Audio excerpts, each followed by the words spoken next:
Hello, this is Pauline. And Sonara. And we start with the Society News for Friday, the 3rd of May 2019. Tuesday, 7th of May, the swimming group are swimming at the Waterside Pool in Ryde. The pool is closed to the public whilst the group swims. There are male and female volunteers to help you get in and out of the pool, as well as lifeguards to ensure your safety. To join the swimming group, please call the site for Wight first to notify us of your swimming ability. You need to register with the office at Millbrook House first to be able to swim with the group. Wednesday, 8th of May. The weekly coffee morning will be held at Millbrook House this week from 10:30 a.m. There will also be our low vision drop-in between 10 a.m. and 12 noon. This is a weekly event to allow you to view and try the low vision equipment we have at the Society without the need for an appointment. The book group will be meeting at Lord Louis Library between 2 p.m. and 3 p.m. We discuss the last month's book over tea and coffee and hand out the book for the next month. The books are available on CD or USB. Please contact Laura Jasper on 522205 for more information, or you can email members@iwsb.org.uk. Thursday, 9th of May. Laura will be at the monthly coffee morning at the Old Smithy Coffee Shop in God's Hill between 10:30 a.m. and 11:45 a.m. Our coffee mornings are run by staff and volunteers from Site for Wight and are open to all. Refreshments including delicious fresh cakes are available to purchase direct from the coffee shop. The Thursday social group are meeting at Millbrook House. The group meets from 10:30 a.m. till 2 p.m. You can knit or just have a chat. Then later in the afternoon, volunteers come in and read to the group from different topics. Any other news? Site for Wight will be closed on Monday, May 6th, as it is the May Day bank holiday. John from the Talking News team has requested that we ask all Talking News recipients to ensure that they have returned all wallets. To enable us to ensure you receive the Talking News regularly, each member is assigned 2 wallets so that there is always a spare, but for some members we only seem to have 1 wallet. So John says, please can you check you've not forgotten to post one back to us. Southern Vectis have advised us of some time-limited changes to the following bus routes. From 8 a.m. on April 11th until 5 p.m. on the 17th of May, routes 2, 3 and 8, which normally operate from Fitzroy Street in Sandown, will operate from the Broadway right into Station Avenue. We will be holding a low vision day here at Millbrook House on Wednesday, 22nd of May, between 10 a.m. and 3 p.m. We will be joined by Professional Vision Services, the Macular Society, and Dolphin Speech Software. We will also have a display of clocks and watches from Cobalt and technology and aids available from the Society. Refreshments and parking will be available. 2 new coffee mornings have started in Ryde and Cowes. On the last Tuesday of each month, we will meet in Costa Coffee, High Street, Ryde, from 10 a.m. to 11:45 a.m. On the first Thursday of each month, we will meet at Costa Coffee, High Street, Cowes, from 10:30 a.m. to 11:45 a.m. Refreshments are available to purchase direct from the coffee shop. Our coffee mornings are run by staff and volunteers from Site for Wight and are open to all. We hope to see you there. We will be swimming at the special care session held at West Wight Sports Centre in Freshwater on the 3rd Wednesday of each month. The session runs from 12 noon till 1 p.m. The cost to swim is £4.20. Minibus transport may be available depending on location and costs £2. If you are interested in joining the group, then we will need to ask some questions about your swimming ability, general health, mobility, and next of kin details. Numbers are restricted for this session, so please register your interest early. This week's In Touch. 2 guide dog trainers from the Liverpool Guide Dog Centre, Nina Swindles and Jan Johnston, tell presenter Lee Kumatat about positive reinforcement training, which the Guide Dogs for the Blind Association is in the process of introducing across its 20 training schools. Lee also speaks to David Grice, GDBA's Head of Canine Behaviour and Training, about the rationale for the new methodology. Finally, we hear from visually impaired organist David Abraham Liddell. In 2002, David got the opportunity to play the organ at Notre Dame Cathedral. David tells us about how he made a braille chart to remember the organ's layout, the rehearsal, and how he felt when he had finished his recital. The presenter, Lee Kumatat, and the producer, Tom Walker. And now it's time to read the County Press News for Friday, 3rd of May. Highlight. Shocking figures highlight Ireland's domestic abuse problem. There was a large surge in domestic violence, up by 38% in 1 year on the Isle of Wight. Figures published last year by the island's Community Safety Partnership, CSP, revealed a rise in violent crime across the island, with shocking numbers of domestic abuse cases. Domestic abuse was one of the key areas identified as a priority for its threat to children as well as adults. According to data collected between April 2016 and March 2017, incidents of domestic violence rose by 1,426 recorded offences, up by 38%. A third were repeat offences, with 34% of the victims men. On average, a victim will sustain around 50 incidents of abuse before reporting it to the police. The advice is to speak to someone who cares about you, such as trusted family members, friends, work colleagues, or a neighbour, so that they know what is happening in your life. To contact you, in capital letters YOU, call 0800 234 6266. In an emergency, dial 999.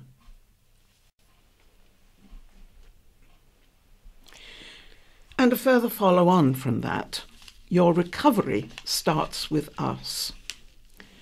Recovery from domestic abuse does not happen overnight, and that's where the WOW Centre comes in. The hub on Lower St James's Street, Newport, is open for women to drop in for activities and workshops, whether or not they have suffered domestic abuse. WOW is run by the charity Wight Dash, which suffered a setback in October 2018 when the Isle of Wight Council awarded the Integrated Sexual and Domestic Abuse contract to U Trust. The tender from Wight Dash included all the services it had already established on the island, such as setting WOW up in 2016, so this came as a shock. Despite the bruising experience, the team has dusted themselves down and refocused, managing not only to keep the centre going, but to reinvigorate it, spurred on by slightly altering their charitable aims to focus on women experiencing multiple disadvantage, with domestic abuse as a core element. Wight Dash Chief Executive Fiona Gwinnett said, WOW grew out of a recognition that recovery from domestic abuse or anything else does not happen overnight. It's actually a very long process. Very few people present with what they need straight away. Life is complicated, and here we try to bring everything under one roof. Our budget is impossibly tight, but Wight Dash has provided services since 1991, and we are still here to help. We have some reserves and no funding, but we have a determination to keep a safe space for women, and we would come forward to help financially. And we would welcome anyone who could come forward to help financially. WOW welcomes all women and girls, mums and babies. There are 800 women who have accessed the service. To drop in, they need only to ring the doorbell. It is open from Monday to Friday, 10 a.m. to 4 p.m, but has evening and weekend activities too. There are workshops on everything from cookery to arts and crafts, but there are also specialised courses run to help women build themselves up into stronger and more independent individuals. There is an IT room where women can access phones and computers, ask for help in filling in forms, sort out their universal credit applications, and print things off. Fiona said, "The last thing we would want to do is to create a dependency on the centre. It's about giving women the skills to go out into the world. We work on their confidence, their self-esteem, and help them to reach their full potential. And it's not just us. There is a lot of peer support. Anecdotally, we know rural communities have higher levels of domestic abuse, and the Isle of Wight is probably among some of the highest, with around 2,000 women a year living with domestic abuse. But ending the relationship does not end the trauma. Mental health is linked to social isolation, and there is a lack of opportunities, austerity measures, a lack of purpose. Some women have never been in employment and never had an interest. It's then hard to access education options or employment options. Suddenly, the world gets very small for women on the island. They are then ripe for coercion and end up in abusive relationships. WOW, W-O-W, can be contacted on 01983 300 423 or just ring the doorbell. And the second headline today. A grieving mother has paid tribute to her beautiful, caring son after he took his own life. Sam Prichard, 30, of the Green Cows, had battled crippling anxiety and depression. His body was found at Gurnard Beach on Saturday. Friends and relatives have rallied around in an overwhelming display of support for the grieving family. Sam's mother, Dawn Thistlewood, said Sam was the most beautiful, caring, sensitive soul and too bright for this cruel world. He was perfect in every way and always thought about others before himself. He was so loved. Sam never got over the loss of his father 4 years ago in July. David Prichard, Sam's father, died of a heart attack. He wanted to be with his father, Dawn said. I look at pictures of Sam, his brother Luke and their dad, and now there is only one of them left. Sam struggled with his mental health. Everything affected him deeply. He wanted to change the world, wanted it to be a better place. He wasn't equipped to deal with the cruel things people do. As you get older, society expects certain things of you. He felt that he was never good enough, but he was. Next to my dad, he's the kindest, purest human being I've ever met, and I'm proud to have given birth to him. If I ever did something right, it was giving birth to my two beautiful sons. My parents absolutely adore my boys, and they are heartbroken. Sam loved his niece Grace, he adored her. I've not heard a bad word about my boy. He was very unassuming, extremely articulate and intelligent, very deep, very quiet, private, but he had some very good friends. Sam only bothered with decent people. He was a hard worker, and his workplace, Strain Store, were always very understanding. They've been amazing, and they are devastated. Sam and I talked about everything together. We had such a good mother-friend relationship. He knew how much I loved him. My boys are my world. We're just a normal family. We keep ourselves to ourselves. Family has always been everything. I am a mum, and it shouldn't be that I have to bury my son. My heart and my life will never be the same again.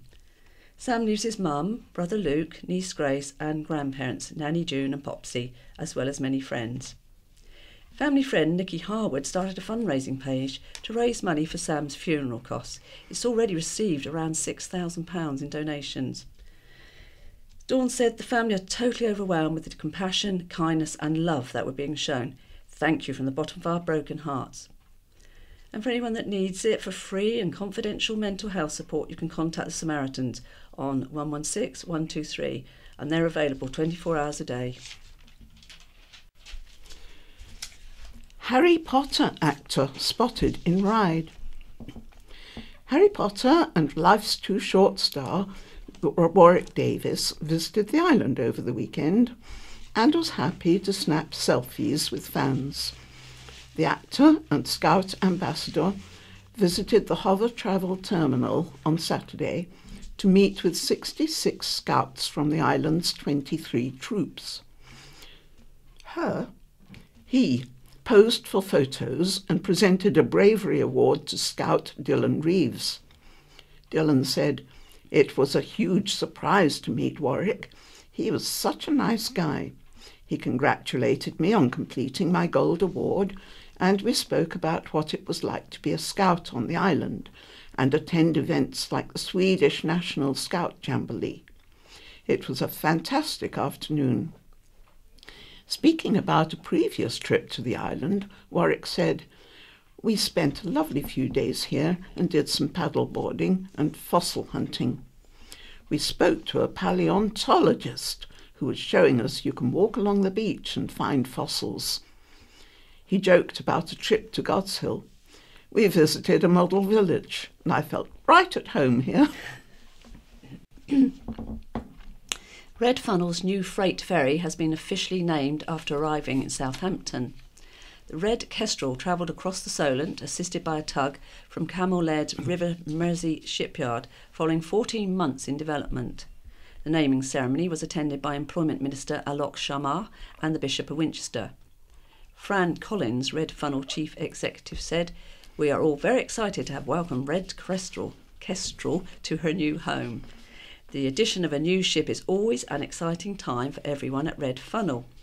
We're thrilled that not only will Red Kestrel increase our total capacity, but will be Red Funnel's first dedicated ro-ro, that's roll-on, roll-off, freight ship since the company's inception almost 160 years ago. Red Kestrel will enter service this month, operating between Southampton and the Isle of Wight. As a freight vessel, it is limited to 12 passengers. It has been constructed especially to provide additional year-round freight capacity for Red Funnel's Southampton to East Cowes route, which currently handles 53% of all freight movements across the Solent. Red Kestrel will use the same berths as Red Funnel's vehicle ferries in Southampton and East Cowes. Welcome to the Isle of Wight. Big BGT love for Derek. He's been a firm favourite on the island for years, and now Derek Sandy has gone national. The reggae singer smashed it with his Britain's Got Talent appearance on Saturday, scoring 4 big fat yeses from the celebrity judges. Doing a sterling job for the island's tourism industry, Derek, a regular at island festivals and events, performed his best-known song, Welcome to the Isle of Wight. Judges Amanda Holden, who shouted, "That's the Needles," when she saw the landmark on screen, David Williams and Alicia Dixon gave him a standing ovation. David said after the performance, "Wow, wow, wow. That is the sexiest song I have ever heard about the Isle of Wight." Derek even greeted presenters Ant and Dec with T-shirts that said, "I loved the IW," and the pair danced on stage with him during the performance. Speaking to the county press after his performance, Derek, who lives in Ryde with his family, said he loved the Isle of Wight and wanted to do everything he could to show people how wonderful it was. "I didn't have anything to lose. I decided to go and have some fun, and the vibe was just there. There was so much energy," he said.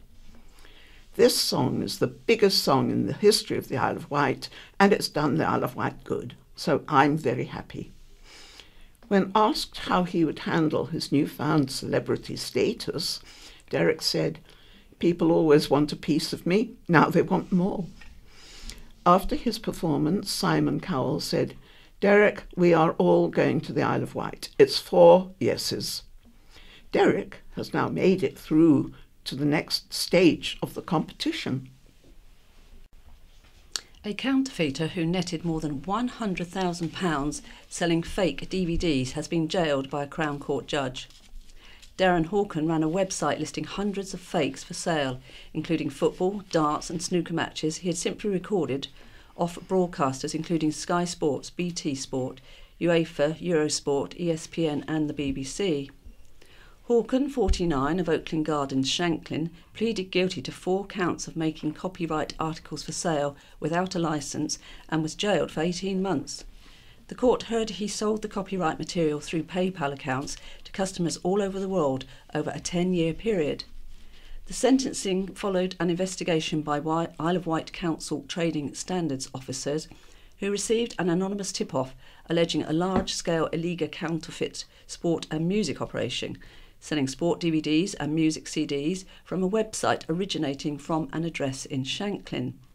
Every time a new broadcast was shown on TV, it was recorded, added to the website and advertised for sale. The complainant alleged they had purchased 2 of the DVDs listed. When they arrived, the complainant was surprised to see they were homemade using plain TDK DVD-R discs. Officers examined Hawken's PayPal accounts, which listed more than 3,000 transactions between January 2008 and February 2017, amounting to well over £100,000.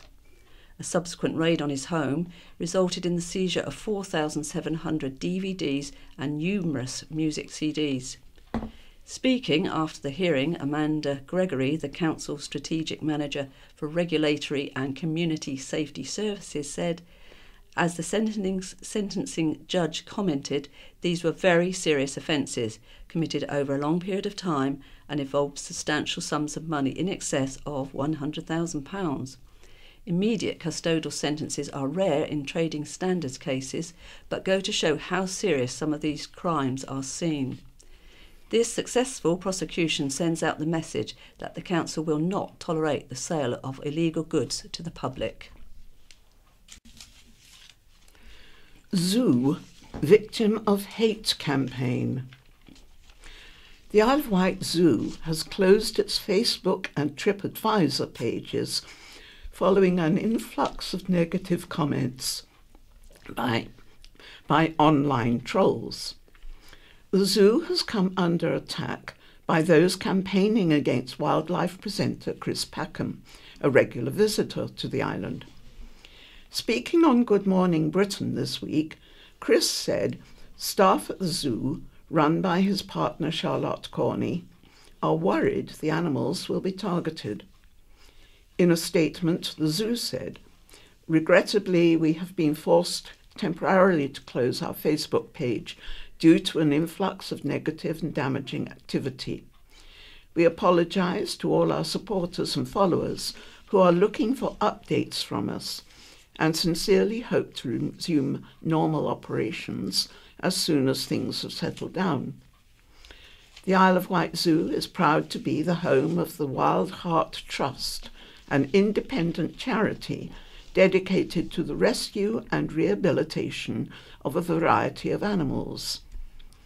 The charity has also suspended its TripAdvisor review page until further notice.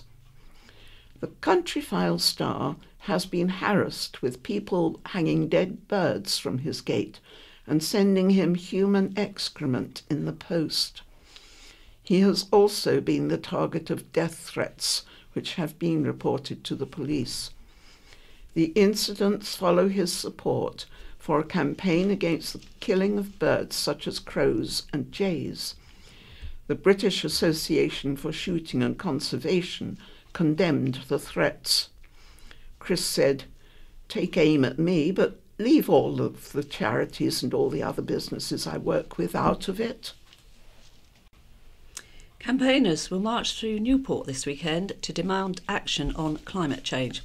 Extinction Rebellion will sound a May Day SOS on Saturday and have called on people to join them. It will not be the first event held in Newport. Previous protests have involved speeches, youth strikes and a march through the town. Isle of Wight campaigners say they have been inspired by the Extinction Rebellion action in London over the Easter break, where for several days campaigners stopped traffic, made music and joined in people's assemblies to discuss their next steps. An Isle of Wight Extinction Rebellion spokesperson said, "A number of us travelled to London and were impressed by the positive, peaceful and welcoming atmosphere on the bridges and in the squares. We plan to replicate these initiatives on the island." Whilst other councils across the country have declared a climate emergency to pledge action to tackle the environmental crisis, the Isle of Wight Council leadership claim that such a need is unevidenced. "We know islanders care deeply about our wildlife and leaving a planet safe for our children. We urge everyone to join us in peaceful protests this Saturday." Campaigners will meet at St Thomas's Square at 12:30 p.m. People are encouraged to bring banners and placards and are welcome to give a speech. Hope for Play Park. Ventnor Town Council could take over the North Street playground and refurbish it with even better equipment than before. A packed public meeting was held in Ventnor to discuss the future of the playground after it was stripped of play equipment by the Isle of Wight Council. Lee Matthews, the council's Recreation and Open Spaces manager, apologised that the town council and residents had not been informed in advance, but the equipment had been removed quickly for safety reasons. One item has been sent for repair and will be replaced, but the swings were deemed too dangerous, beyond repair. A funding application to carry out improvements to council playgrounds has been unsuccessful, and there was no money to replace the £11,000 swings. Mr Matthews said the council would work with residents and the town council to help fund and apply for funds to refurbish the playground with better equipment than it had before. He reiterated the council's reassurance that there were no plans to develop the playground and the intention was for it to remain as a play space. There were 45 local residents in attendance and apologies from a further 62, which the meeting organisers said demonstrated the strength of feeling. Ventnor Town Councillor Jason Mack said the Town Council would consider part funding the playground, providing ownership of the site was transferred to them and residents had a key role. A man whose wife died several years ago has objected to plans to build a house on her grave and said he was given assurances from the church he could be buried alongside her. Plans to redevelop both Colwell and Wellow Baptist churches could see the latter replaced by two semi-detached houses. A further disused property next to Colwell Baptist Church would also be knocked down and 3 houses built in its place. However, 46 objections have been raised to the plans, including residents who have relatives buried at Wellow. The plans have been submitted by Colwell Baptist Church, which says the Wellow building, the first Baptist church to be built on the island in 1815, has not been used in 2 years. The profit from the sale of the new housing would go towards redeveloping the church building at Colwell. Colwell Baptist minister Dave Burton said the chapel was in need of urgent structural repair and renovation. The Reverend Burton said the church was taking concerns raised seriously. He said understandably there are many legal restrictions around what can and can't be built over or near to a private burial ground, and the project would have to comply with all these restrictions if we were to proceed. Under the Disused Burial Grounds Act, a building can only be erected on a graveyard as long as there are no objections from the relatives of anyone buried there in the last 50 years. Tony Daniel, who now lives on the mainland, said, "My late wife Winifred Daniel died on January the 18th, 2012 and was interred in grave 195 on March the 17th that year. In addition, I have a letter from Wellow Baptist Church confirming I can also be buried in grave 195. Mr. Daniel, who now lives on the mainland, is not the only relative who has been promised he could be buried with a loved one.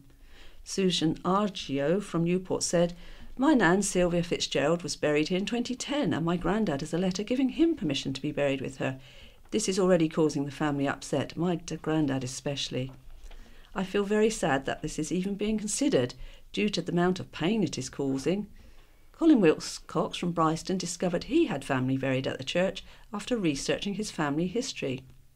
He said, "I think it's appalling, really, that they want to build houses here. These are my relatives."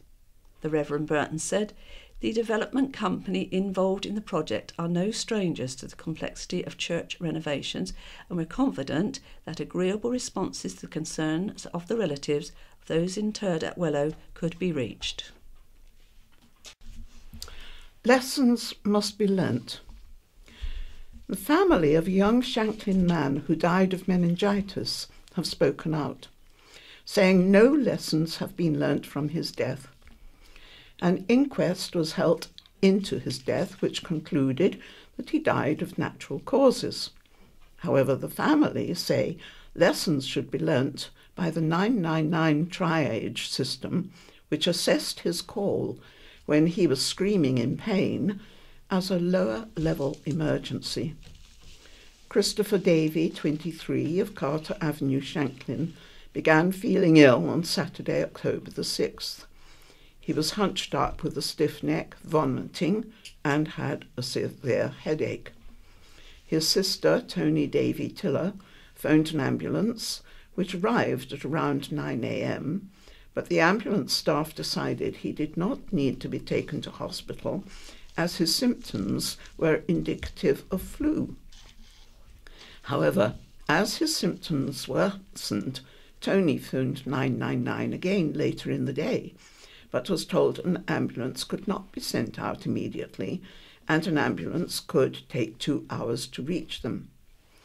It later transpired that the urgency of his case had been downgraded because of the length of time that he had had his symptoms.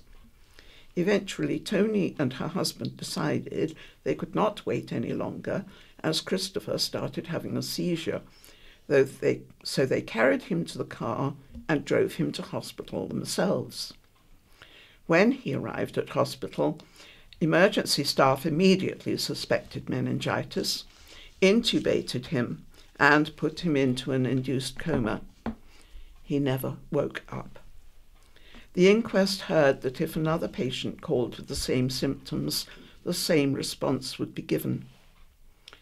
Coroner Caroline Sumare said that she could not order 999 call handlers to adjust the triage system because if they did, people who really did only have the flu would be put into higher emergency response categories, which could mean delays for patients with life-threatening conditions.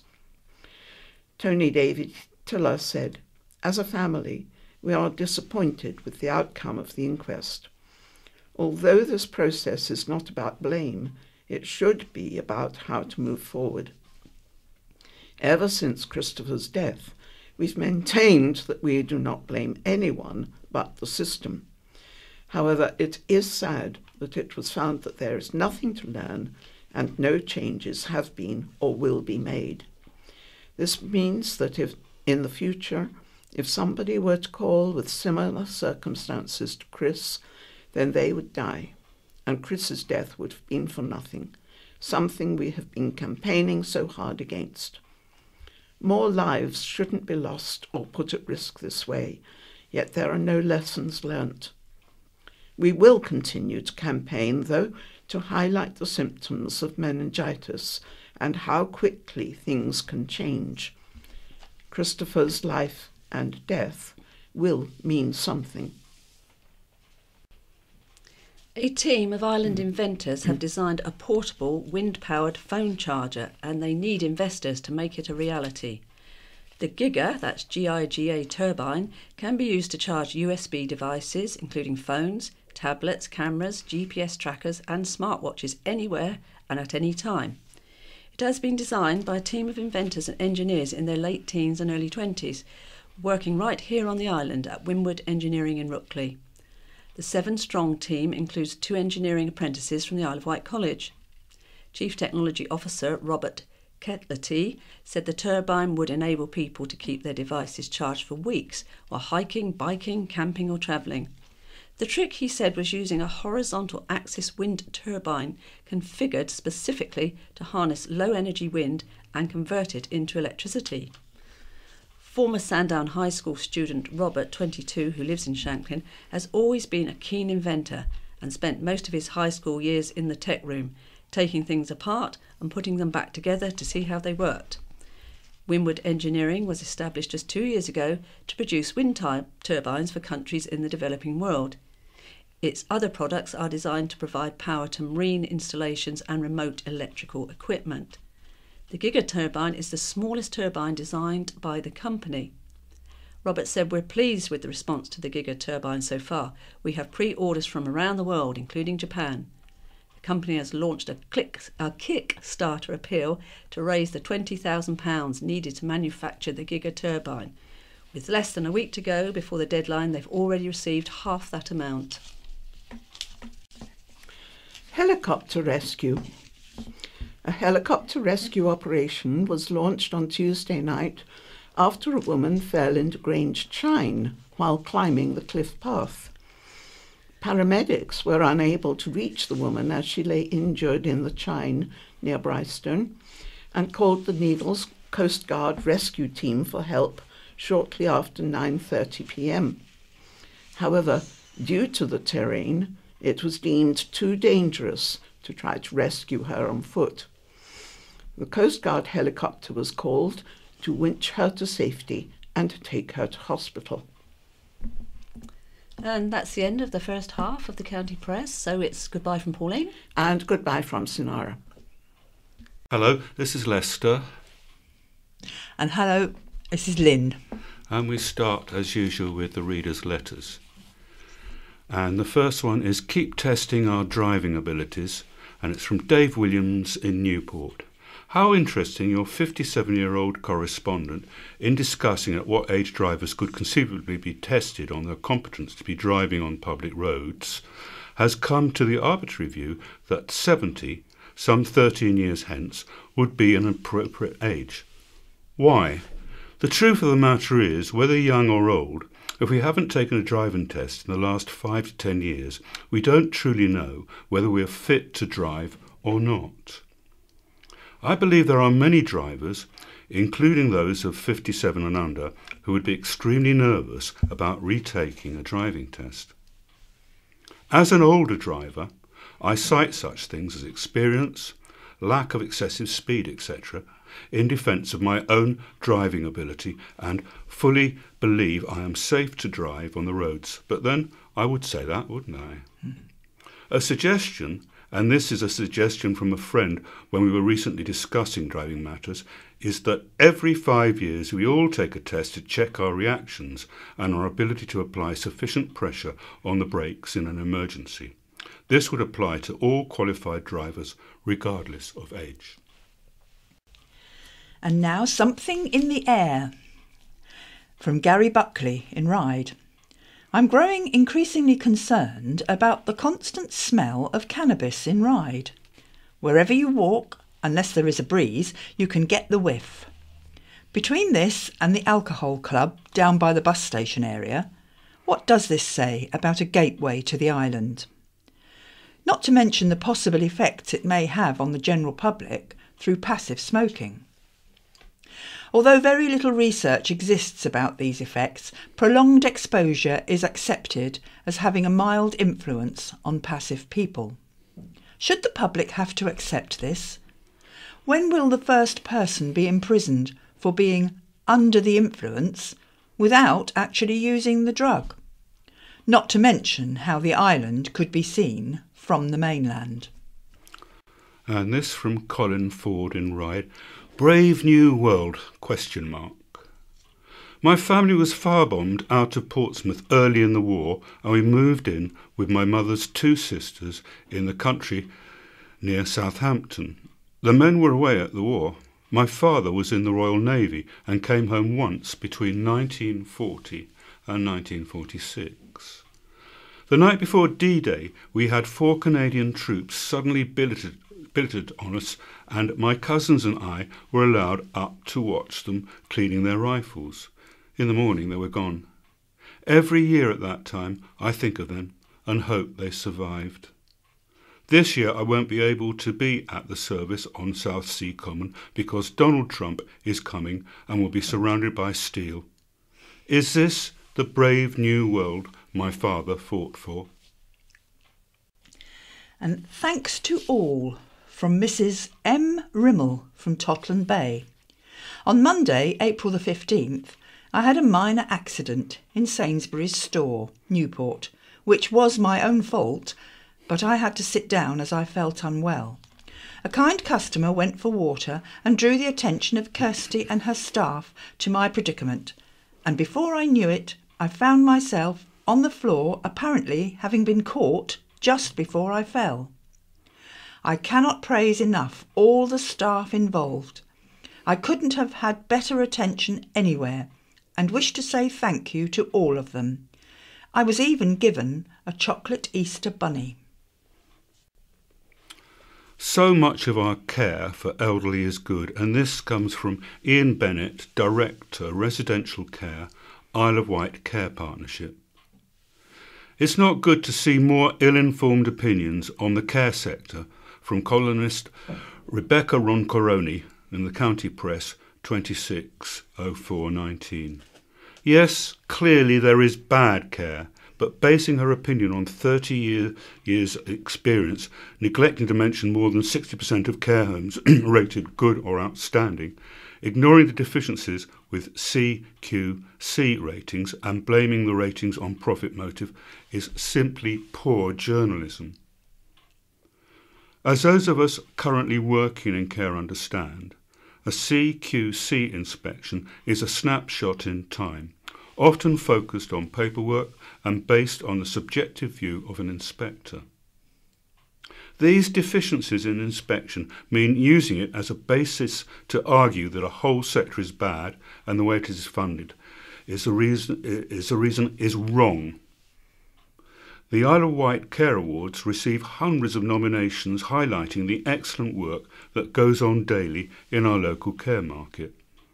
Something I'm glad you have belatedly reported on your website. The idea that providers are in the business to squeeze as much profit as possible is ignorant and wrong. As with any service business, quality of provision is a key to maximising profit. The better quality your home, the more likely you are to attract a self-funding client who subsidise the care fund by the public purse to a considerable amount, and the more likely you are to remain compliant with the regulator. The local authority and CCG will rightly suspend placements to care homes they deem to be delivering a poor service, which will be devastating to most of the small businesses providing care on the island. This shows the quite glaring hole in Rebecca's argument. The idea the problem lies in the private provision of care suggests the alternative. Care provided by the public sector will be free from any of the issues she raised. This is far from the case that we've seen in the past, with local authority-run homes receiving poor ratings and the CQC and our hospital currently in special measures. And this is despite the disparity in the resources available to these homes and many of the homes run by small, independent providers on the island. Other than the lack of financial resources available to providers, recruitment and retention is a major cause of the issue in this sector. Perhaps if Rebecca or someone she cares for sadly gets to that stage where she needs residential care and none is available, she will reflect on this. The Council, a poor joke, from Hilary Webster of Northwood. How many more cuts to public services is this truly inept council going to make? In fact, are there any services left to cut? Adult social care and mental health services, to name just two, are a joke and not a funny one. Council tax and precepts go up year on year. yet vital lifelines are cut to the bone. The planning committee is totally out of control, allowing mini estates of 3 and 4 bedroom houses, which will mainly attract mainland buyers, to be built with no thought as to how our overstretched surgeries, schools, hospital, etc. will cope. Council bosses pay themselves thousands in salary and expenses, and thousands more to so-called advisors. Anyone needing an advisor should not be in his place or her post in the first place.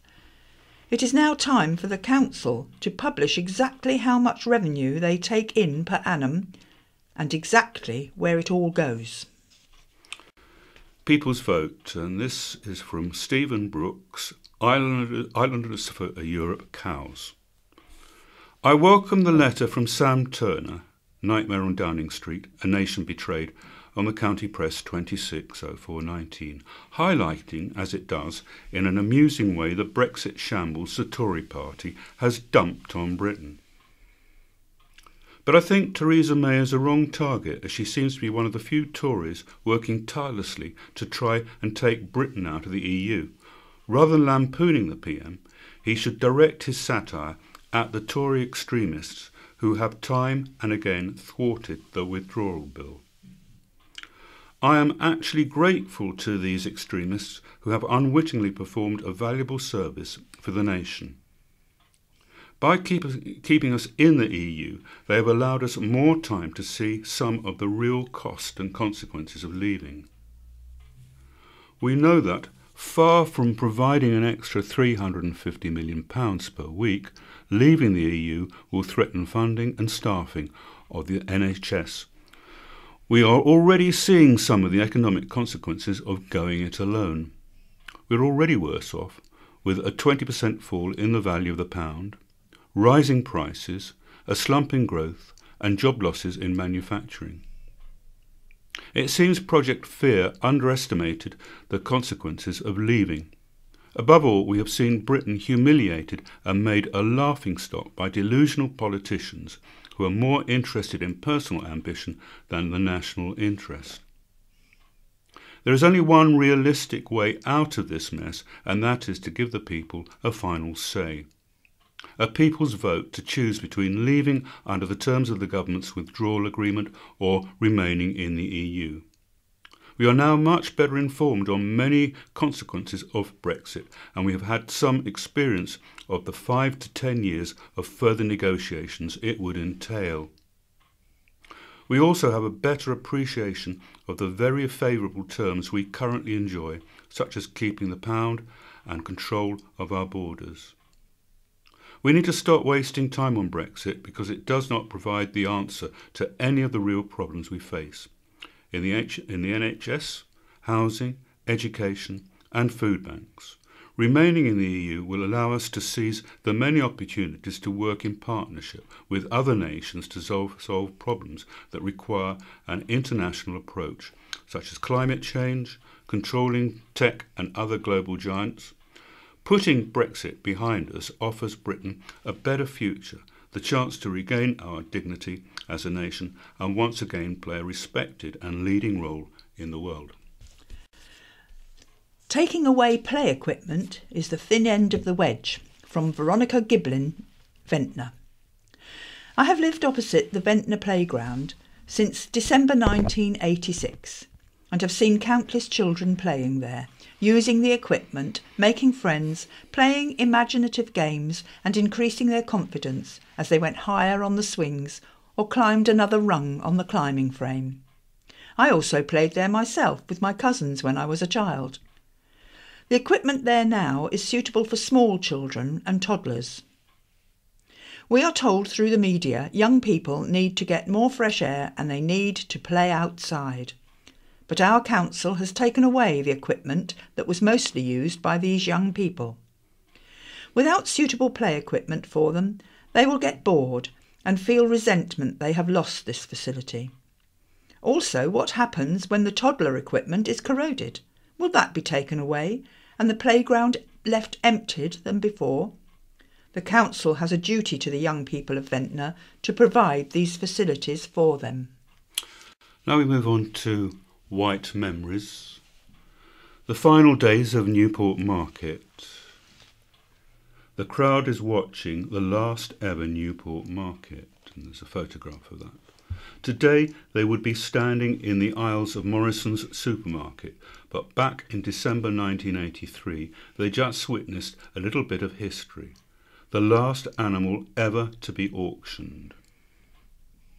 It weighed in at 94 stone and it sold for just over £1,000.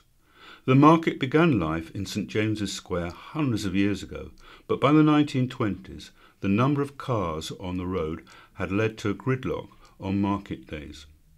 Added to which, shop owners in the square complained they were losing trade on market days because access to the pavements outside their premises was blocked. The council bit the bullet, purchased land in South Street, and in 1928 a new market opened. All was well until the 1980s, when island farmers found it more profitable to take their animals to mainland auctions. Auctioneers Pitts and Way, Rickett, saw commissions plummet and decided to end the auctions. A revamped, smaller market lived on for a while on the site where the cinema complex now stands, but died a lingering death. And now we come to My View. A panel of columnists take it in turn to give their take on life as it is played out on the Isle of Wight. And this one is written by Catherine James. The best things in Wight are free. I love a bargain. Now car boot sale season has started up again, I can be found hunched over a battered biscuit tin, pawing through knotted necklaces and single partnerless earrings, hoping to find a piece of genuine silver. For me, it's an entertaining way of passing a Sunday morning, and if I buy nothing, I've had an hour or so's amusement without spending a penny. Talking of which, last weekend I travelled gratis in Shanklin's Cliff lift. For reasons too municipal to go into, the Isle of Wight Council was offering free goes on this vertical ride. So in the lift car I hopped, descending from cliff top to esplanade in a matter of moments. And as it was free, I went back up again. All day I was up and down like a bride's nightie. It got me to thinking about what other local attractions are free, and there are a surprising amount. Most churches welcome visitors. Many a time I have popped into St Mary's in Brading to stare into the eyes of Sir John Oglander, whose effigy reclines on his tomb. In Gatcombe St Olave's I have admired noted stained glass windows created by members of the Pre-Raphaelite Brotherhood. And one of my favourite free places is the Needles rocket testing site, where up to 240 people worked in secret on the British Cold War space programme. All that remains above ground are the concrete blasting pads. But with some great pictorial interpretation, the National Trust helps us imagine what it must have been like as the test rocket engines fired up. The Isle of Wight is a mecca for transportation nerds. The hovercraft is an obvious draw, and pointing at it from the railway bridge at Ryde Interchange is practically an Olympic sport. If it's buses that float your boat, if you'll pardon the mixed metaphor, then I can't recommend the Isle of Wight Bus Museum highly enough. Astonishingly, entry to the museum is free. You can climb aboard many of the historic buses, plus there is a very well-stocked shop full of all manner of transport-related ephemera. If you're in Newport, don't forget to have a spin on Sainsburys Travelator, or the People's Ride as it's colloquially known. While you're in that neck of the woods, visit Parkhurst Forest and try your luck at the squirrel hide. Don't look through its slits, sit with your back to the wooden wall and peer up into the tree canopy to stand a chance of seeing a squizzer. If it's an animal encounter you're after, you'll have more success at Quor Abbey, where pigs frolic in their pens or lay sleeping in the dust with just their ears flicking. After a free pig watch, I've been known to visit the Abbey Cafe for a sausage sandwich. So there you have it. We can have nice things, and free ones at that. Can you think of any others? Tag them on social media. And let's share this abundance. And the second My View column is from Jim Gibbons. Just admit you think we are stupid. Wouldn't it be nice if the government and the laws it promulgates used words with their true meanings? Life sentences are the prime example. If they're not for life, they ought to be said to be. It's not that I'm campaigning for longer sentences. Long sentences are a punishment for the law-abiding taxpayer as much as anybody. We can all suggest cheaper punishments. Then there are the suspended sentences.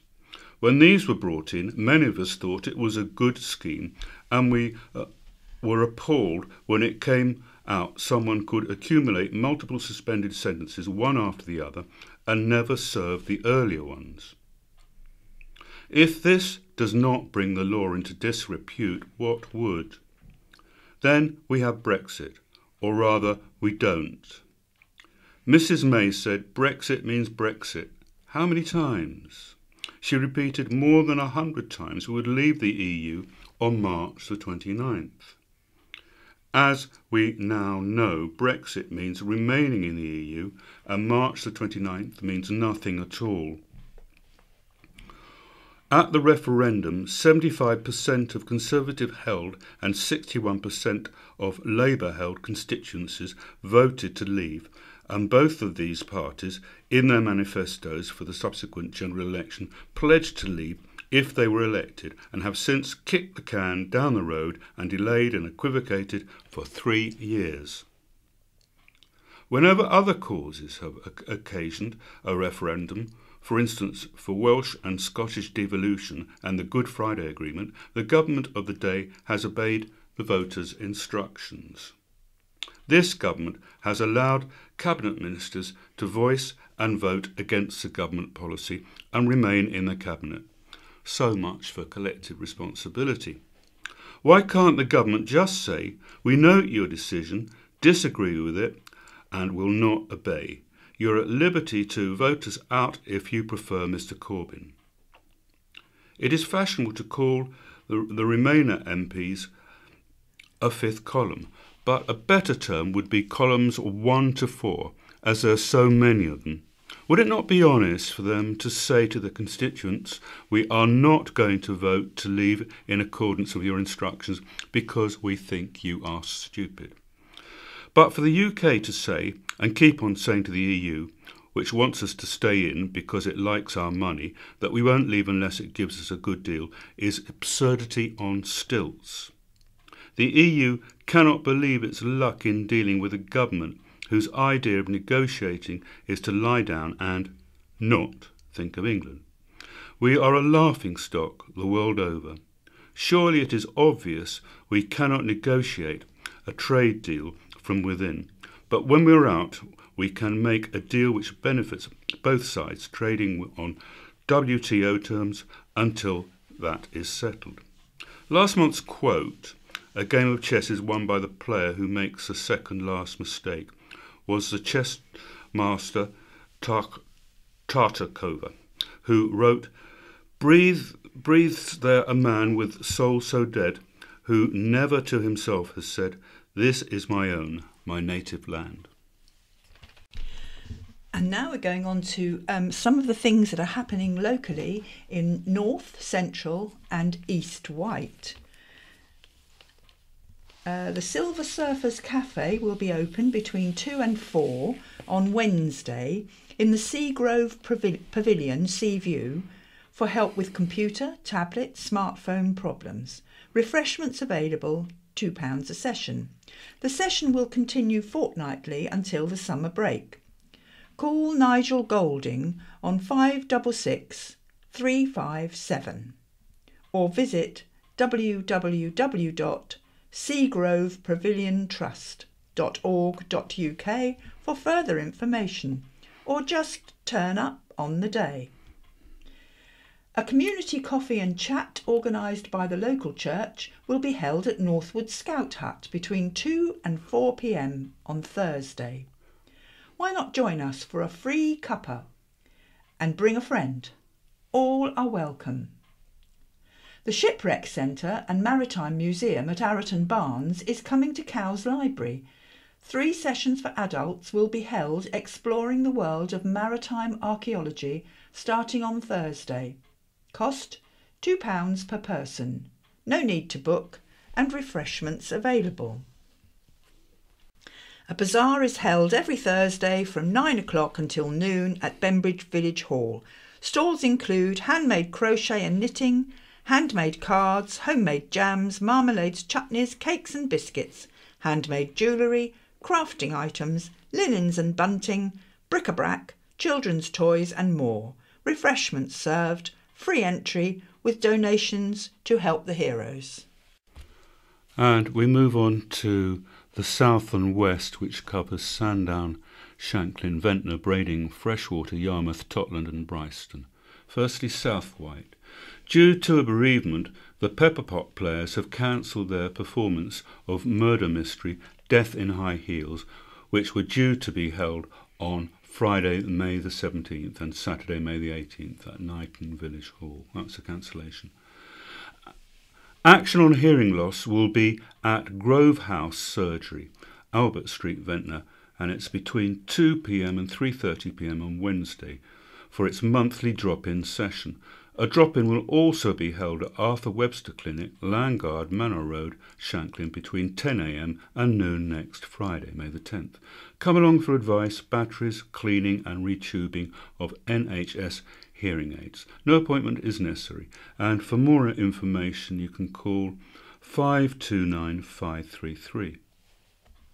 And Shanklin and District History Society Vice President Andrew Asher will lead a circular walk from Eurydice Memorial to Shanklin train station starting at 6 p.m.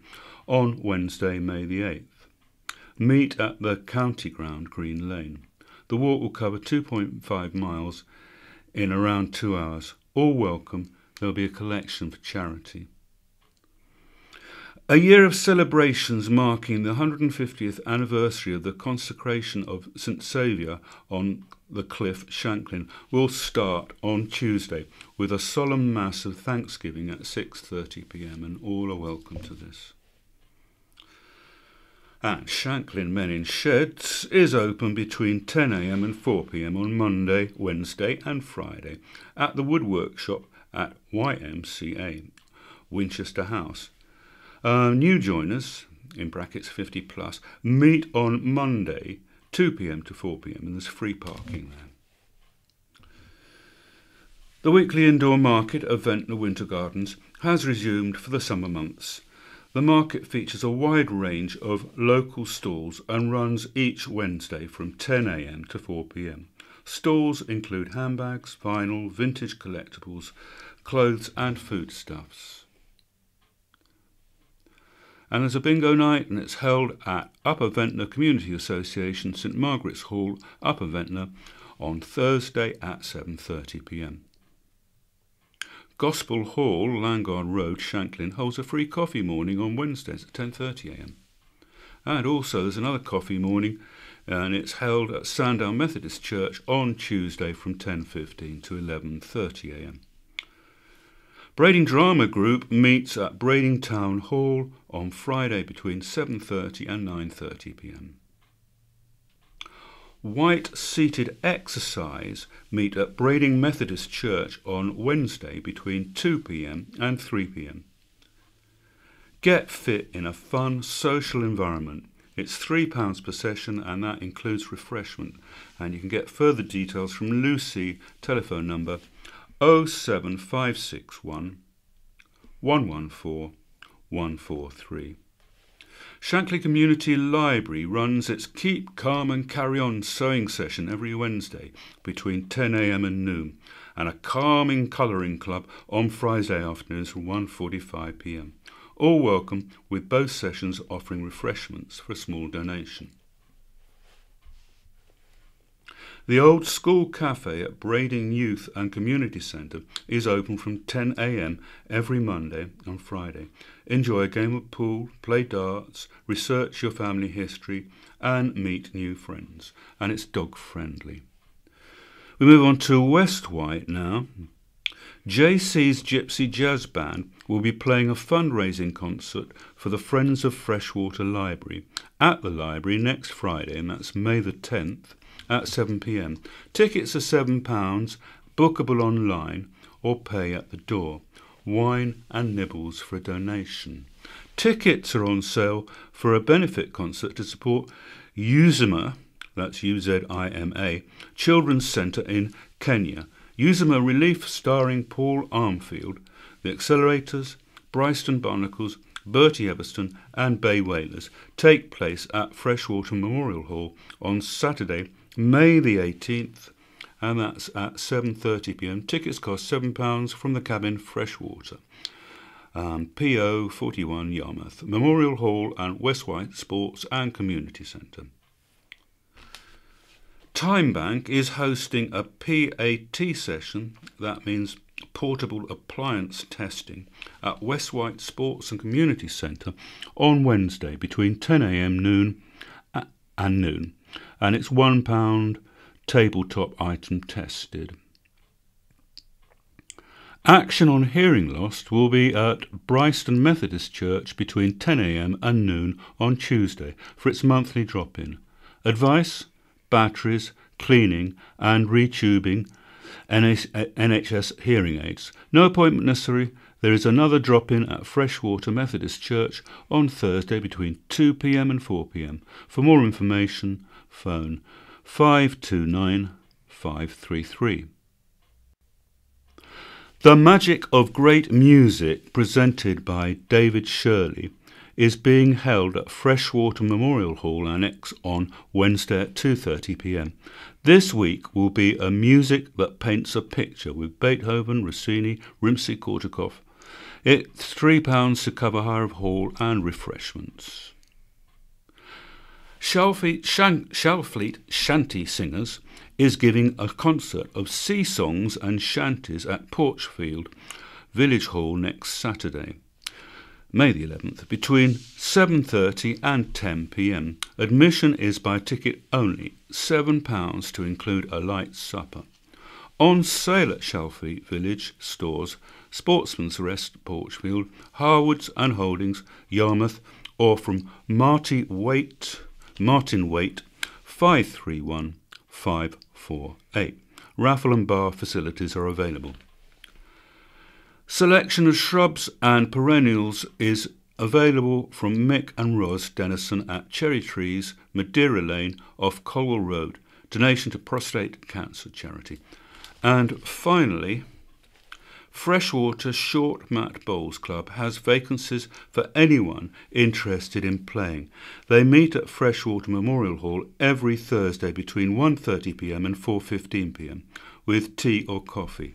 The club also welcomes players from other clubs to a friendly match or to come along individually. And full details are available from Teresa Curtis, and the telephone number is 753 457. And now some things that are happening at Medina Theatre. If you like a bit of rock and roll, the Rolling Clones. The Rolling Clones have been entertaining crowds across the country for over 17 years, distilling the show down to a pure hit of rock and roll with a chaser of sequined glam. And they're performing on Friday the 10th of May at 7:30 at Medina Theatre, and the tickets are £20.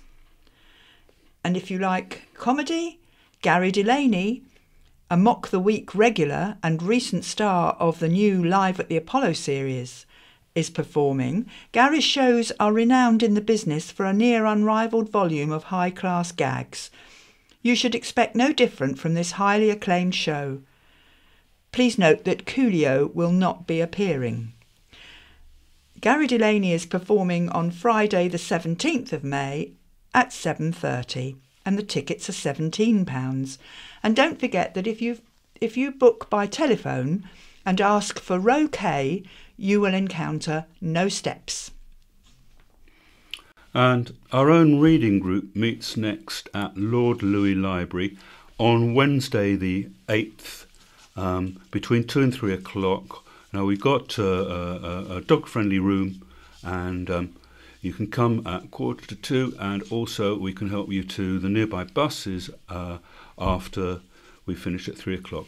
If you come along, you're likely to get a cup of tea or coffee, sometimes a cake, and also you get a CD for the next book. We meet every month and all are welcome.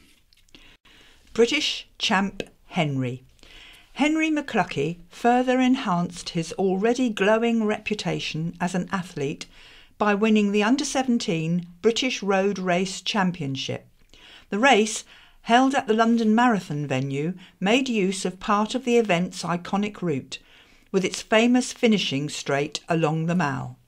Representing South East England and competing against the leading athletes from across Britain, Henry completed the 3-mile race in an impressive 14 minutes 25 seconds. Speaking afterwards to the BBC, he said, "I saw someone else coming up behind me, so I had to push hard down the Mall. It went exactly the way I wanted to execute it." East Cowes to host huge Victorian Gala. A spectacular series of events will be held in East Cowes to celebrate the bicentennial of Queen Victoria's birth. Events will be held over the late May Bank holiday weekend, and guests will include international dignitaries, the Indian High Commissioner and the Mayor of Coburg, and the descendants of Abdul Karim, one of Queen Victoria's favourite attendants, as told in the film Victorian Abdul. The celebrations will start on Friday, May the 24th, with the opening of Queen Victoria's birthday trail at Osborne House and a civic reception. On the Saturday, there will be a Victorian Day in the town square with music, swing boats and fancy dress, and a town hall show in the evening, complete with a Victorian time machine. There will be an RNLI Open Day on the Sunday, followed by a grand procession featuring horse and carriages, vintage cars and marching bands, which will leave Osborne House at 11 a.m. The Esplanade Festival takes place from noon till 9 p.m, featuring live music on 2 stages, children's entertainment, a mini theatre and Morris dancing. The entertainment continues on Bank Holiday Monday with a grand exhibition in the town. Enjoy the plants of our colourful sea cliffs. As islanders, we are very aware of our sea cliffs, where land and sea come closest together. The vegetation of sea cliffs is distinctive and colourful, particularly at this time of year. Any plants which grow here have to be tolerant of strong winds and salt spray, and they tend to be low-growing and cushion-like.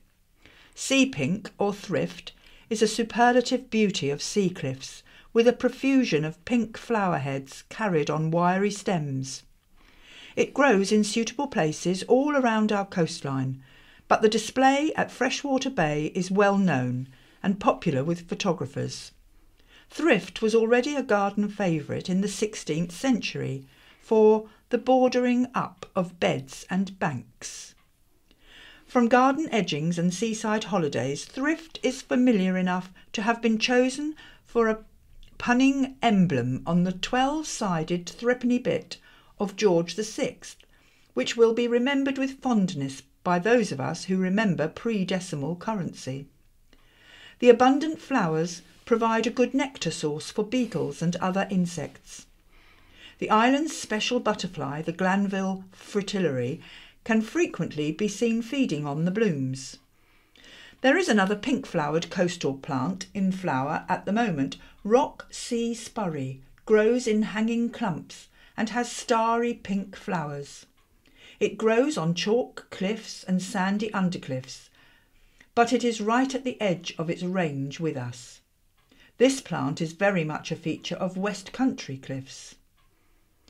Growing with thrift on freshwater cliffs, you may also find a white-flowered plant, common scurvy grass. This plant has long been known for its medicinal value. The juice of scurvy grass is rich in vitamin C, and it may have been an old folk remedy around the coast before the long voyages of the 16th century, which brought the plant into wider recognition. Scurvy grass was cultivated in the garden of the Needles Hotel Garden, Allen Bay, in the 19th century. And the Victorians scaled the cliffs at Freshwater on ropes to collect herbs for local consumption and to send to markets in London. And we've got an item here.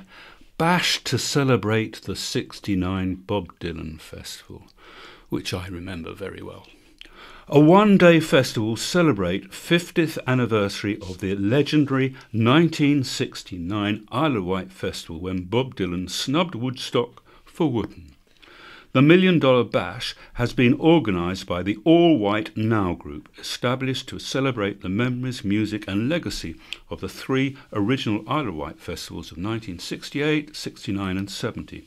It will take place at the County Showground, Northwood, on Saturday, August the 31st, featuring a top line-up, including several veterans of the 1969 event. 50 years ago, Bob Dylan stunned the world by turning his back on Woodstock and agreeing to play at the second Isle of Wight Festival of Music.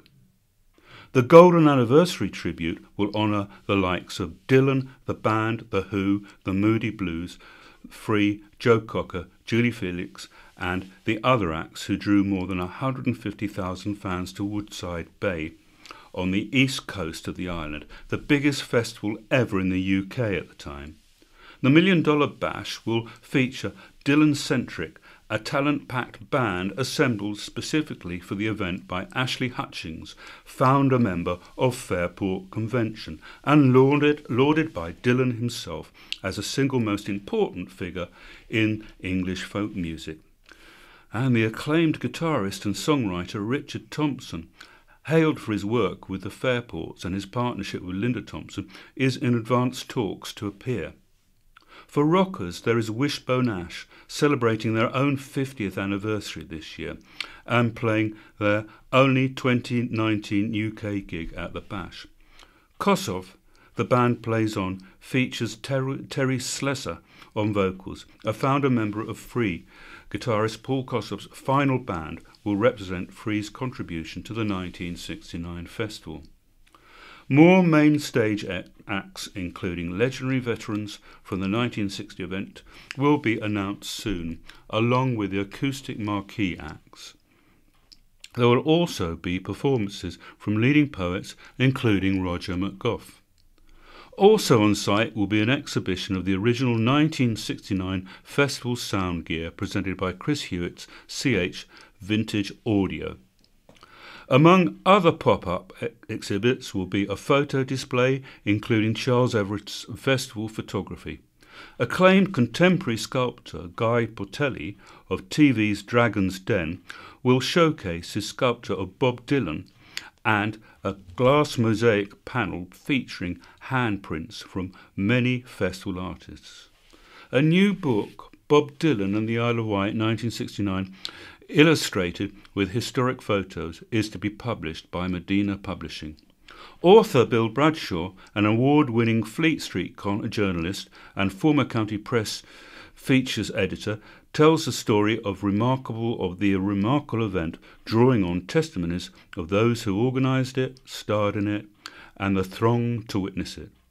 A media launch for both the Bash and the book is planned for May the 28th at That's 60 Place in High Street, Cowes. Tickets will soon be on sale. And you can get further information for this from Visit, and it's www.allwhitenow, that's all one word, all in lowercase, that's small letters, all together, a single word, .com. And talking about festivals, the Folk and Blues Festival returns to Wolverton Manor. Wolverton Folk and Blues Fair is returning for the 9th year to the stunning grounds of Wolverton Manor, Shorewell. The fair will take place next Saturday, May the 11th, from 11:30 to 8 o'clock. The family-friendly festival has been gaining momentum since its launch in 2011 with fantastic bands and artists along with locally produced food, children's activities, a tea tent and the Real Ale tent. Alongside some of the island's top folk and blues bands, special guest artists this year include The Producers, The Trials of Cato, the Goat Roper Rodeo Band and Grizzly and the Grasshoppers.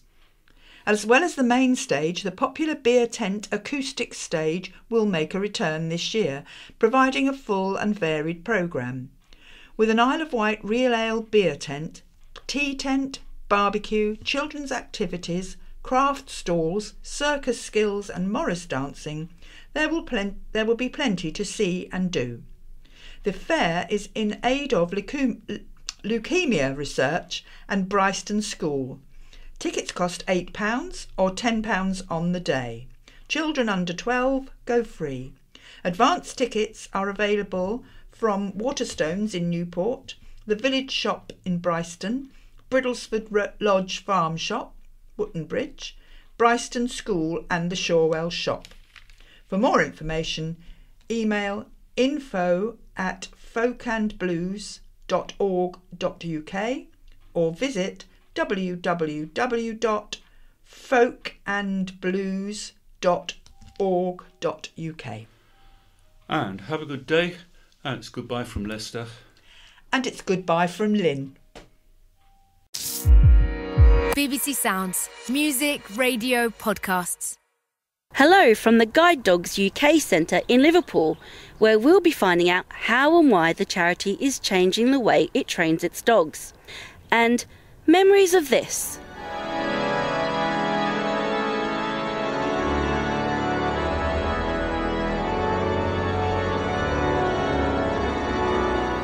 The organ thankfully saved from the Notre Dame fire.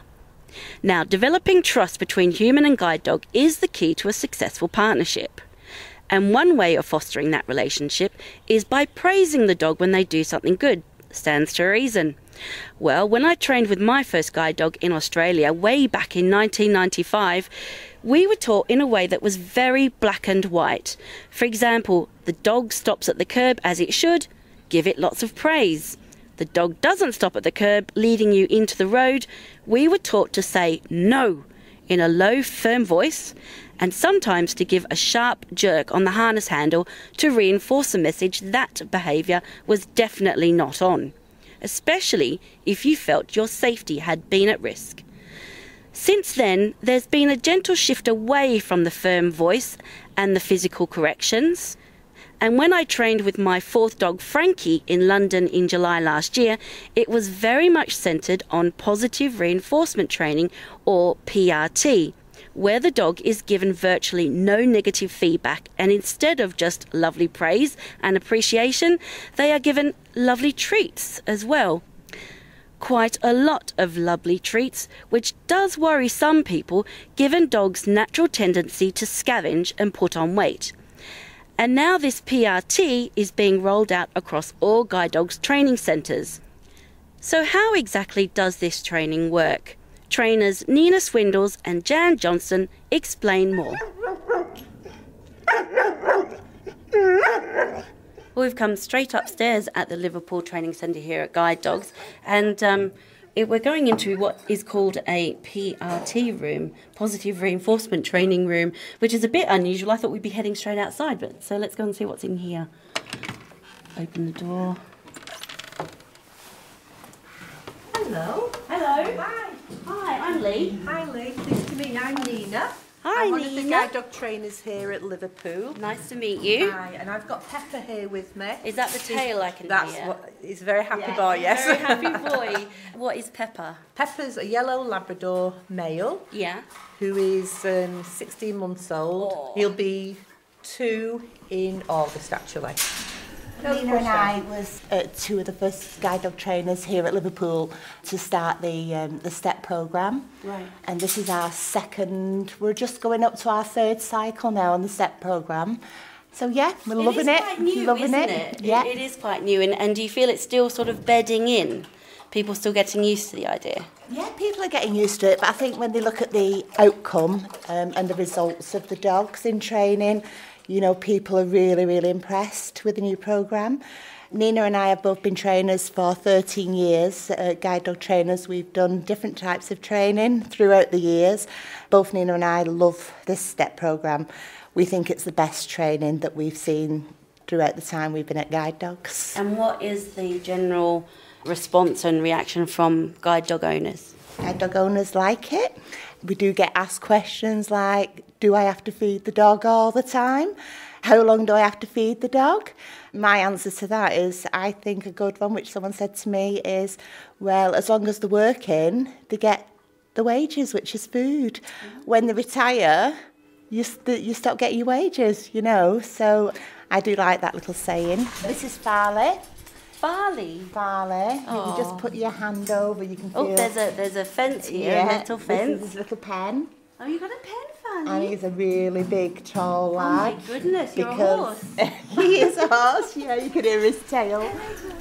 Is part of the training then, training the guide dog owner to know when to employ these treats and when perhaps not to? Or if your dog walks to a curb and stops, is the dog to expect a treat each time it does that? I'd say not every time. Probably initially, in those first early days, you'd like the dog to realise that it's still getting its reward, but it won't need a treat on every curb. It will get treated intermittently. And then the treats are used to reinforce, as you say, targets that you want the dog to learn. Yes, so it'd always keep that motivation going towards the crossing and getting a reward. And we're only talking about one piece of the dog's kibble, of its daily food allowance. We're not talking about, you know, heavily having to feed the dog.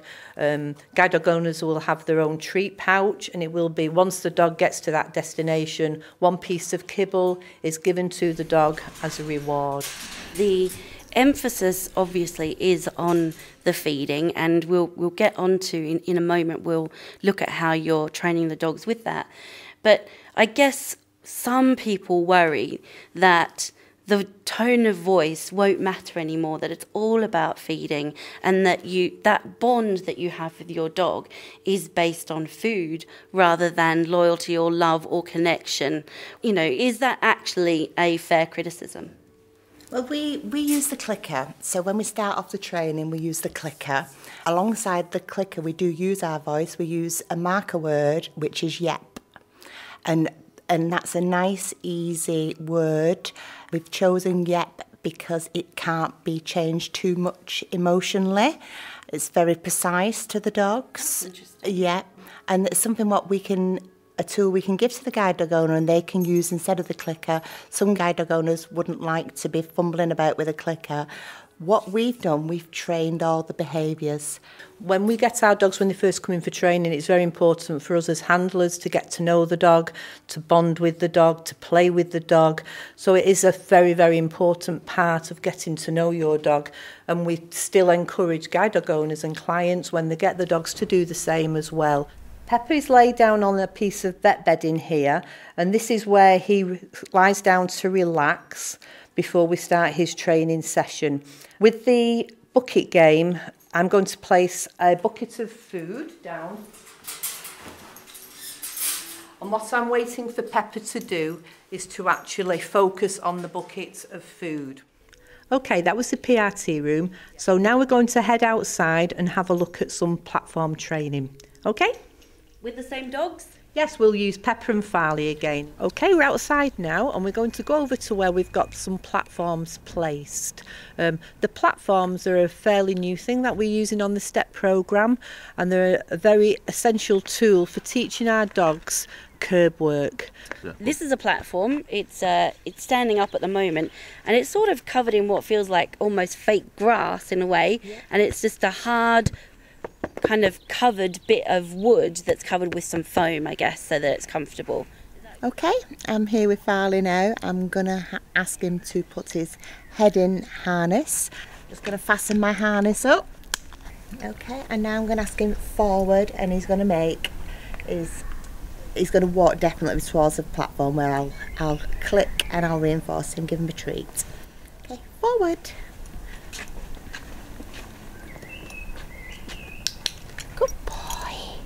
And there comes your treat. Good boy. Is it true to say then there is no negative feedback that you give to the dog at all? Yes, it's true, yeah. Obviously, positive reinforcement, we heavily reinforce the desired behaviour and we ignore any undesirable behaviours that the dog might present. Then they repeat the more desirable behaviours because they're getting fed for it. I think with the PRT, what we don't want is heavy-handed lead corrections where, you know, in the past has been used, and that's what we're trying to get away from. Thanks to the stars of the show, Farley and Pepper, and of course thanks to Jan Johnston and Nina Swindles as well. So why has the organisation adopted this new training philosophy, and is it sustainable? David Grice is the charity's head of canine behaviour and training. What we've basically done is brought together all the best practice in the business, as well as sort of combining it with up-to-date sort of current scientifically valid evidence. And we've put together what we're calling our STEP program, the Standardised Training for Excellent Partnerships, to hopefully standardise the work we do across the organisation and make sure that it's best practice. What is the evidence that this is the way forward? Yes, lots and lots of academic research has been carried out in this field in relation to proving that animals learn quicker this way, as well as those behaviours actually stay with the animal for much longer. What's the training time for a dog now, and what will it be under this new scheme? What we've actually focused on is the cycle time. So this is actually the training from the dog coming in from our puppy walking period right through to being trained with a customer and actually out at home and qualified and settled. And what we're doing is working on the premise that we can improve that cycle time and have done significantly to, on average around sort of 27 weeks, as opposed to sort of potentially a 7 or 8 week longer period through our conventional approach. But one of the criticisms is that actually in some aspects of guide dog work that it isn't practical. Say, for example, the dog wants to scrounge when it's on a road, and your instinct is to get that dog and you off the road. And obviously that may mean that you become firm with your dog. I mean, that's a natural instinct, isn't it? How we actually handle that situation at the time, particularly as animals are learning from all of their experiences, is really important to try and shape their behaviour for the future. And I'm not sure berating an animal or telling an animal off is a good learning platform for its future behaviour. What we actually want to do is focus on training that animal to do the behaviour that we want it to do again. So if it's to cross the road and reach the up curb on the other side, then we need to make sure that those points are key for an animal to want to get to. We have to be quite careful that we don't respond in a way that prevents the dog from behaving as we would like to in the future. You know, it's a case of, okay, stop the dog from doing the behaviour that you don't want it to do at that particular point, either through sort of pulling the lead towards you or holding the dog through the collar, get the dog's attention reaffirmed, and then continue on your way. And then it's about thinking, okay, so he's been reacting, you know, in perhaps a negative way towards food, or he's been approaching other dogs in a much more overzealous way. What's my training plan now for moving forward and teaching my dog what I actually wanted to do, which is, i.e. walk past the dog? If dogs are being trained faster, more quickly, does that mean shorter waiting times for people? One of the positive consequences of this does happen to have been that we seem to be training dogs in a shorter period of time, but that wasn't really the motivating factor for doing it. And does it contribute to a reduced cost of training a dog? Well, at the end of the day, if this is a more efficient process, then, you know, potentially, absolutely yes. But I would say it's not without its challenges, and it won't be without our need to add some additional resources and the training and so on that's required to uphold it and to maintain it. David Grice, thank you very much. As the outpouring of grief washed over us after the fire at Notre Dame a couple of weeks ago, many people sighed with relief when it became clear the Grand Orque had been saved, if slightly damaged. Blind organist David Abrahamian Liddell played the great instrument in 2002 and shares his memories of that experience along with this actual recording of his concert.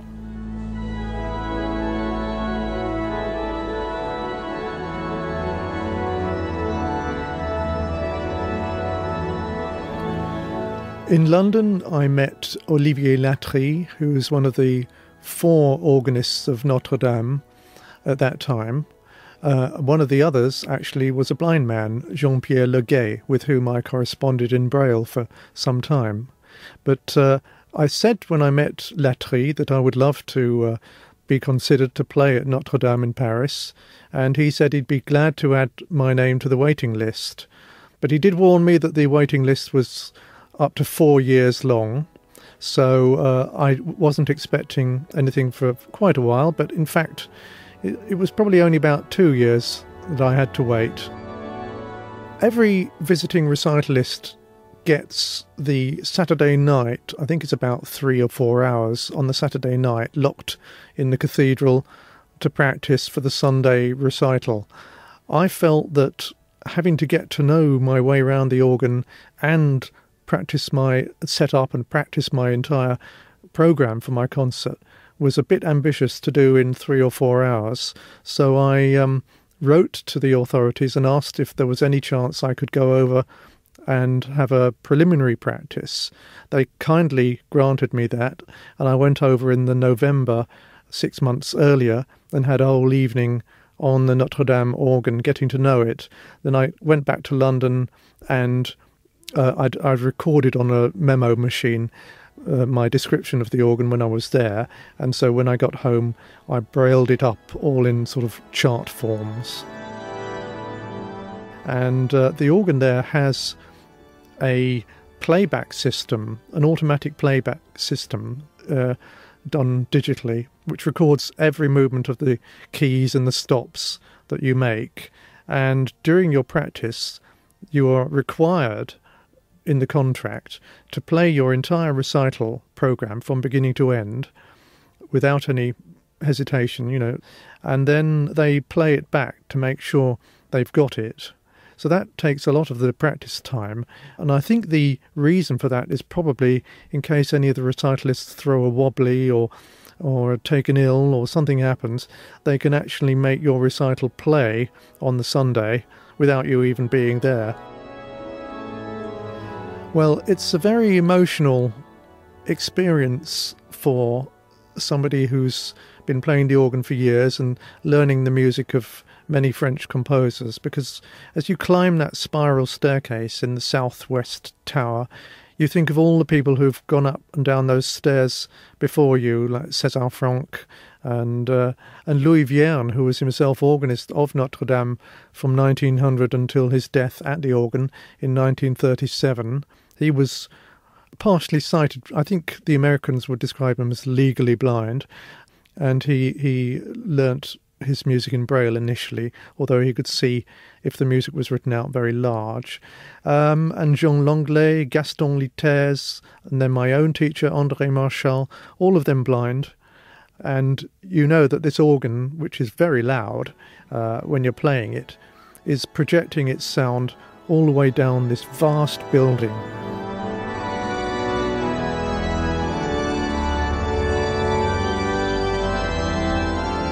So it's very, very thrilling, very exciting, and extremely nerve-wracking for somebody like me who was just a visitor getting to play there on one occasion and wanting to do your very best.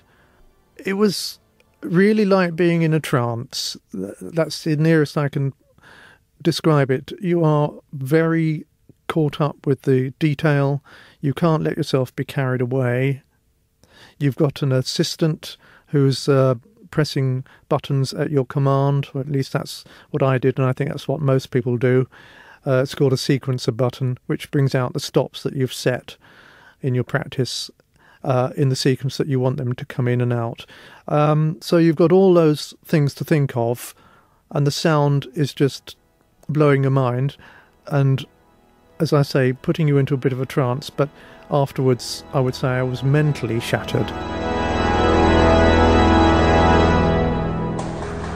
David Abrahamian Liddell playing Veni Creator Spiritus by Maurice Durufle at Notre Dame in 2002. And that's it for today. If you have any comments or thoughts on anything in today's programme, you can call our dedicated In Touch phone number 0161 836 1338 or email intouch@bbc.co.uk. We welcome your thoughts. You can also subscribe to the In Touch podcast on your favourite podcast provider. From me, Lee Kumatat, my producer Tom Walker, the team and the dogs, goodbye. Scaffolding news for Friday, 3rd of May 2019. Cowes area, current scaffolds, 93 High Street, Cowes. Scaffold up within hoarding. Cameos, Bath Road, Cowes. Current hoardings at 93 High Street, Cowes. In the Newport area, current scaffolds are the George Inn, St James's Street, Newport, Lloyd's Bank, St Thomas's Square, Newport, 14 Caesars Road in Newport.